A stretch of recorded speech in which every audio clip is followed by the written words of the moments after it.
changes or slight variations in the regime, we could be moving more towards VAT, and these are some of the developments that could happen this year. How are you preparing yourself for that? I think overall the tax regime and the development that has taken place over the last few years, I think we've got to look at it in respect of the overall change that sort of happens in business, in the economy, in the in this part of this whole globalization business.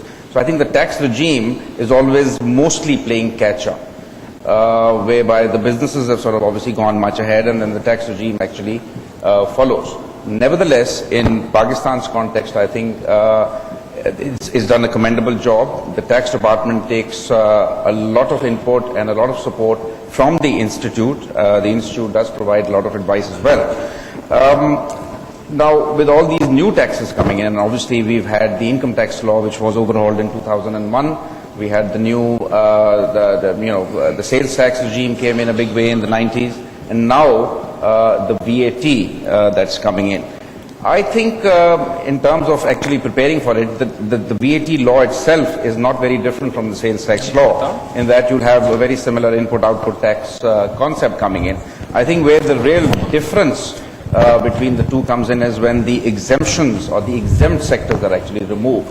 And we, being part of the textile chain, I mean, the petrochemical chain actually ends where PTA is manufactured, and that's when the textile chain actually starts. So we are affected by both. Now that was an exempt sector, that's going to come in.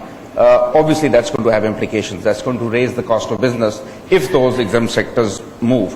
So our view right now is we are engaging with the government through various forums, whether it's the Overseas Chamber, whether it's the Pakistan Business Council, whether it's the Institute, to actually try and minimize any bottlenecks that we could foresee coming up in the implementation. I think the devil is going to lie in the implementation. The law by itself, theoretically very good, but the implementation is going to be the real challenge, and that's something that we will have to face up with. And just to add to that, there is, in the current regime, I think most of our people here would probably be affected by it in terms of new systems that then come up with these new taxes. And with the sales tax, I'm sure most of our colleagues here are aware of the STAR system for refunds and for processing of sales tax.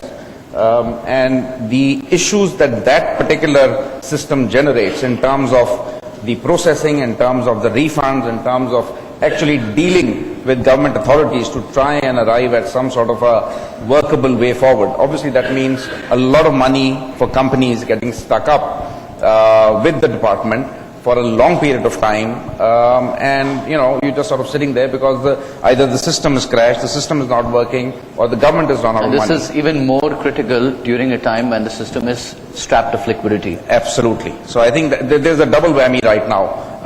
The technology that the department has may not be up to the mark, number one, and number two, if it does come up to the mark, the government doesn't have the money to actually to make the refunds. So those are issues that I think we as CFOs face on a constant basis, and that actually brings me to just one other very small point I'd like to highlight, that the challenges that CFOs face, and particularly on an ongoing basis, is actually dealing with the government.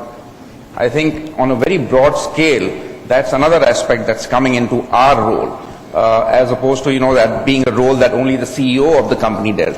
I think at the CFO level, because a lot of the economic activity in Pakistan is regulated either through or by the government, therefore we have to have very strong communication channels with the government to be able to actually get our work done. Now, Rafi, coming back to you, so besides doing your routine work, which is you're reporting, you're doing monitoring, you're doing risk management, and so on and so forth, you are in a complete squeeze.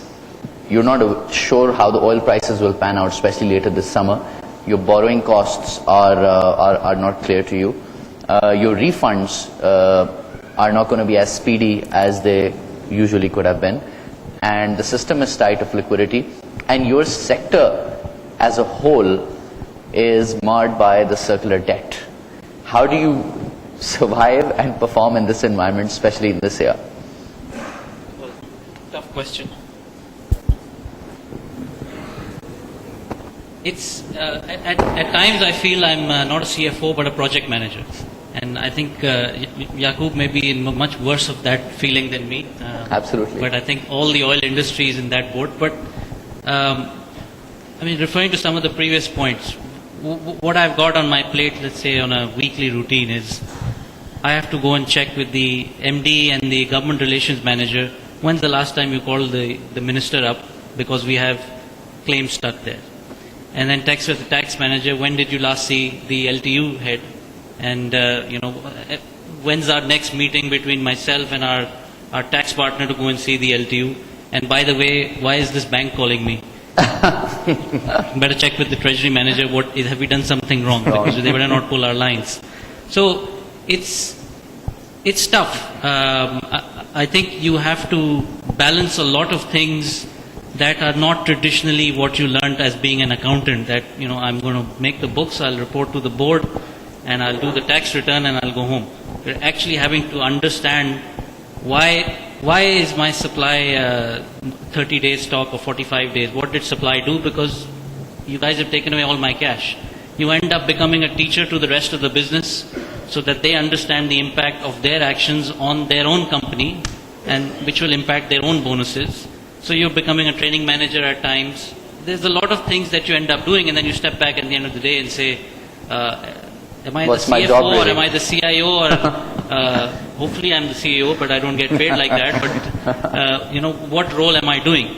But I think what this probably does is it's setting up more and more CFOs to be able to step up into the CEO's role in the future. And I think we are seeing that happening a lot more than it did where it was more of the commercial drivers of the company who would take on that role, as opposed to now where more and more CFOs are coming into that position. Now we have about 15 minutes. Just one more point, just a final point on that there is still the expectation from the business that you can't get the accounts wrong, you can't get the MIS wrong, Yes. but you have to do all these other things. And I think that's a key challenge that CFOs need to realize, that the base expectations are not going away. So the salaries of the CEOs should be growing at a very rapid pace. CFOs. CFOs, of course, yes. Not CEOs. I thought you said CEOs. Maybe. CFOs, I'm fighting for you today. I think let's make this even more interesting. If we could open the floor to questions. We have about 15 minutes. And I'd request whoever is asking the question to please introduce themselves and ask a specific question to a specific panelist, so that we can have more questions directed towards more people. I think S and Mehri needs no introduction.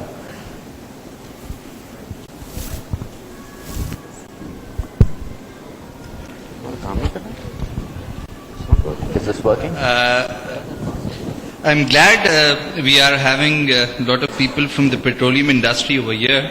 Actually, the issue that we are facing, in these times of rising circular debt, is the communication of material information that has to be communicated to the shareholder. Actually, we are forgetting the role of, the role a CFO has for reporting to the shareholders and creating shareholder value. That concern needs to be communicating. CFOs are basically not communicating the receivables, the average receivables that they are, they need to take from the government.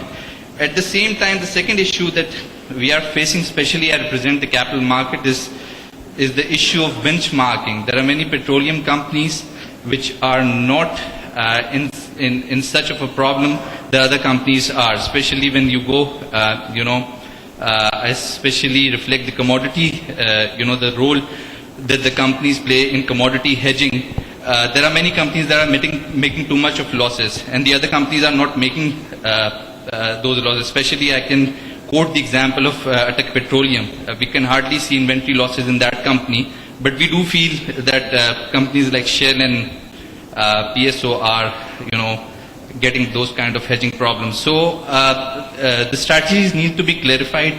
The benchmarks have to be taken, not especially accountants presently. Basically, if we can say that they are doing their work as an accountants in their companies, their role in the management. But the problem we are seeing is that they are not benchmarking the practices of other. Your question is that the